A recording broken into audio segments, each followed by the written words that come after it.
Hey guys, this is going to be my fourth video. I'm just going to show one car. It's the last one from the late 80s.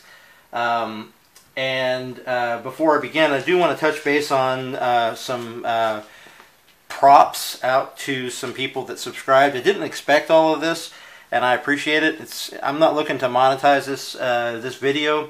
I'm just a fan of customizing Hot Wheels, and so I want to show some of the older stuff that I did, and just I guess encourage or pique some ideas in some other guys, and just show, I don't know, just encourage the craft of custom Hot Wheels.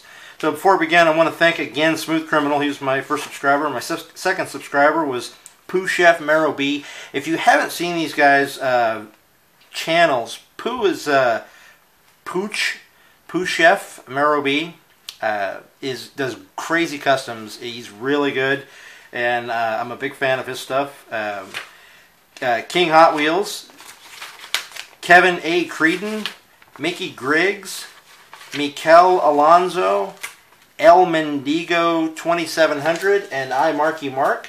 And I will be returning the favor and subscribing to each of your channels. I'm new to this, so I don't really know the whole mechanics of it all, but definitely want to help y'all's videos around.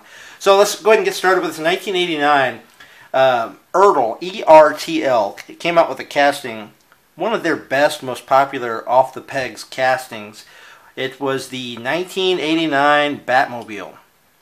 And this was a die-cast car that had a die-cast top with no detail interior, excellent casting. And it was a plastic base, nondescript tires, but pretty cool casting. And this particular one, I painted it a couple things. Never was too good at painting, and I'm going to be perfecting those skills as time progresses. But with this casting, I actually took 3 cars and I was able to route out the different pieces. The first piece here is the casting from the canopy. It's the cut for the canopy. And it is, I don't know if you can see this or not, but it is the stamp at the bottom, which shows the, I guess the 1064C. It has a windscreen. It had 2. It was lost at some point. I don't know what happened to it. And there is a slight little break there. Hot Wheels came out with a casting that was pretty cool. Their canopy was plastic, and the black was painted around the lenses. But this is actually from the ERTL cast, and it seats perfectly inside onto there. Well, within reason. I mean, come on. The hood, believe it or not, comes off. I cut this piece from one car. You can see the little knobs here that point here. And I want to apologize for the shaking. I'm not epileptic. I just I'm trying to point this stuff out and look at the camera and make sure everything's good to go. So forgive the shaking. I was able to route out the openings here, and I actually had some tiny LED lights that I was going to fit in there, but in 1989, LED was still bulky, and there was really no way for me to run the power supply without making the car static, and I didn't want to do that. A couple other details: thinned out the metal for the 2 where the 50 caliber machine guns are. I don't know if you can see this, but the light actually shines through these 4 holes here. Just an extra level of detail that I wanted to add in, and it is, like I said, routed out from that piece. The engine, as best as I could fake it, is a jet engine with a couple parts, spare parts here and there. It does have a steering rod here.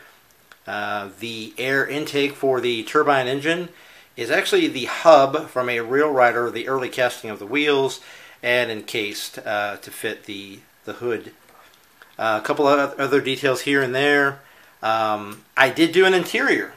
The seats are from the 80s Corvette. There wasn't many reference photos for me to go from. They didn't really make a model for this until later on, and I pretty much did this pretty quick. To show you a little bit more of the detail, the tail comes off too to show the jet engine, the afterburner.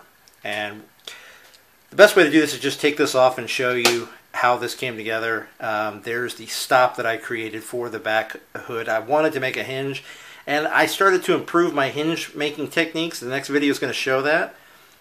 Did some details in the back, drilled out the afterburner, and I was going to do more with these. I did run the lines for the oil and the smoke. Not real oil, because that wouldn't be cool. Just some additional details that if you were to look in the back, it looked really technical. You know, you've got a couple shocks back here. I don't know if you can tell them, but they're actually springs. The lines are basically the insulation from flexible wire. I think it was from a phone line, and it just looked like it belonged. Dash, custom made, just, you know, dabs of silver to give it some detail. So that was pretty much it. I am going to be rebuilding this car. I was able to find at a flea market from the same casting. ERTL lent its casting to a candy manufacturer, and this is a plastic body made from the same mold, so the dimensions are going to be the same. It may give me an opportunity to redo the canopy and put new plastic in there. It is plastic all the way through. It held candy at one point. I don't really care. It's just an extra resource for me. Additional details, and this is actually important too, because I got to a point where I wanted to be pure. In other words, everything that went into my customs were either all Hot Wheels, all Matchbox, all ERTL, or whatnot. So in the remake, the afterburner is going to be coming from a Hot Wheels Power Rocket. It's a twin-engine car that had a plastic body, and this is what it pretty much looked like. So that's one of the two afterburners on that car. This is the one that'll go into the new car.